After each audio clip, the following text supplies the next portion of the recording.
여러분, 1인당 국민소득 대만이 추월했다. 이게 사실일까요? 사실일 가능성이 굉장히 높아졌습니다. 여러분 이거 한번 보세요. 2022년 대만 1인당 국민소득 전망입니다. 35,510달러입니다. 이게 딴 데서 조사한 게 아니라 국제통화기금 IMF에서요. 세계 경제 전망에 대한 보고서에서 밝힌 내용입니다. 결국 말입니다. 대한민국은 대만에 지고 말았네요. 2003년인가요? 그때 대만을 국민소득을 확 따라 붙이면서 우리가 넘겼습니다. 그러던 것이 이제 19년 만인가요? 19년 만에 대만한테 다시 뒤처지는 그런 상황으로 될 가능성 굉장히 높아졌습니다. 실제 말입니다. 올해 대만의 1인당 GDP는요 7.2%나 상승한 반면에 대한민국은 찔끔 성장하고 맙니다. 그러다 보니까 뭐 4% 성장? 뭐 이 정도예요. 7.2%하고 4%는 차이가 나죠. 그러니 상황이 역전이 될 수밖에 없는 게 현실이 돼버렸습니다. 여러분, 저는 이렇게 생각합니다. 제가 문재인 정부 5년이라는 게 얼마나 경제에 치명상을 입혔느냐 보여주는 단적인 지표라고 생각을 해요. 그만큼 말입니다. 잃어버린 5년이 됐다는 뜻이에요. 사실 반도체만 하더라도 보세요. 대만은 국가 전체가 밀어줬어요. TSMC를. TSMC라는 게 대만 반도체 제조라는 회사잖아요. 그래서 3분기에는요 27조 5천억이라는 무지막지한 매출을 합니다. 삼성전자는 25조 5천억 원이에요. 무려 2조가 더 많습니다. 2조. 물론 우리가 인텔을 따라 넘겼다. 21조 4천억보다는 많다 이야기를 하지만 결국 말입니다. 국가 전체가 이 기업을 밀어준 결과 지난 5년 동안 대만은 급속하게 성장하고요. 대한민국은 꼬꾸라졌다는 이야기가 되는 거예요. 물론 완전히 꼬꾸라졌지는 않죠. 우리도 성장을 했으니까요.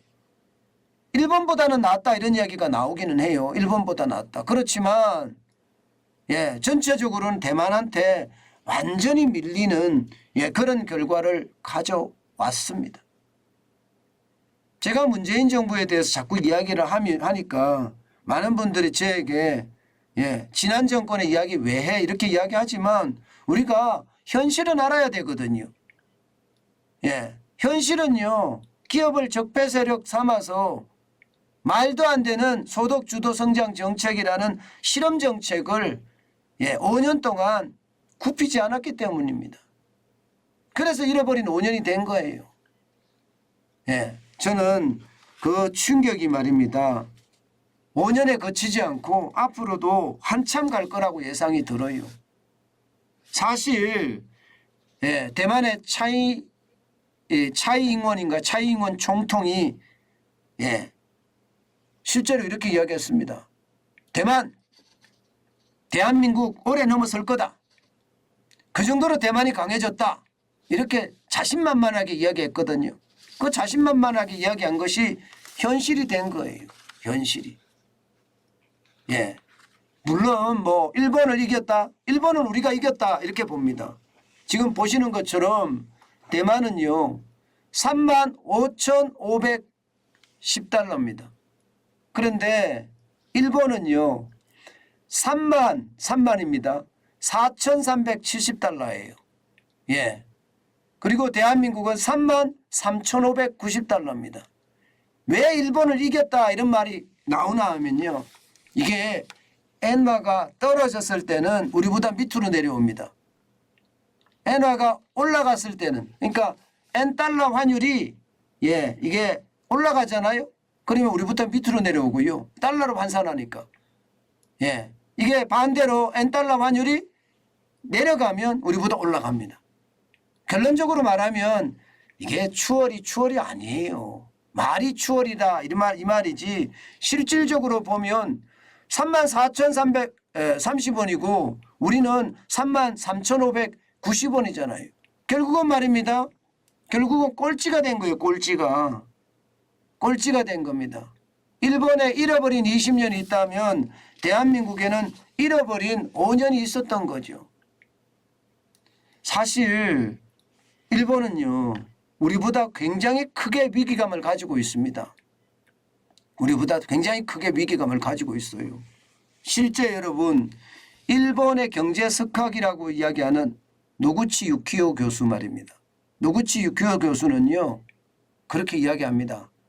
엔저 때문에 일본이 한국보다 가난해졌다. 예, 한국 가서 일본이 배워야 된다. 지금처럼 가면 일본은 침몰하고 한국은 떠오른다. 이렇게까지 이야기할 정도거든요. 그런데 우리는 누가 이런 얘기를 하나요? 여러분 언론에서 가끔 대만에 대한 국민소득이 우리보다 높아질 거다. 이런 거를 다룬 적은 있지만 우리나라의 저명 인사들이 국가를 걱정하는 사람 저는 본 적이 없는 것 같아요. 그래서 안타까워요. 서울대의 교수님들 엄청나게 많잖아요. 경제학과 경영학과 교수님들. 예, 오히려 말입니다. 윤석열 정부에 비난하는 교수님들은 있는데 예, 이게 대한민국 경제의 위기에 대한 이야기를 하시는 분들은 요즘 뭐 들어본 적이 없는 것 같습니다. 도대체 대한민국의 지도자들은 왜 이렇게 조용한가요? 제발 예, 일본은 그래도 위기감을 가지고 있어서 저는 더 나아질 수 있다고 생각은 하지만 우리는요.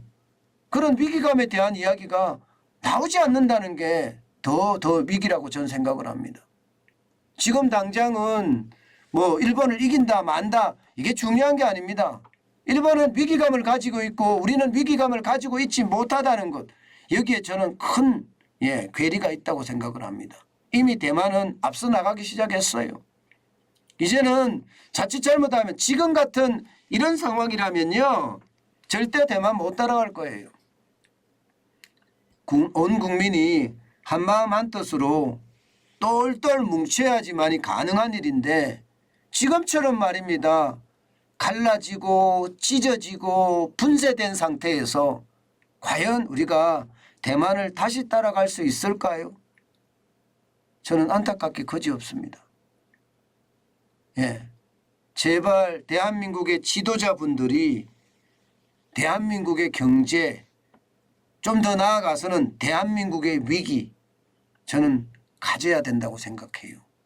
그래야만 대한민국이 좀 더 나은 대한민국이 되지 않을까요?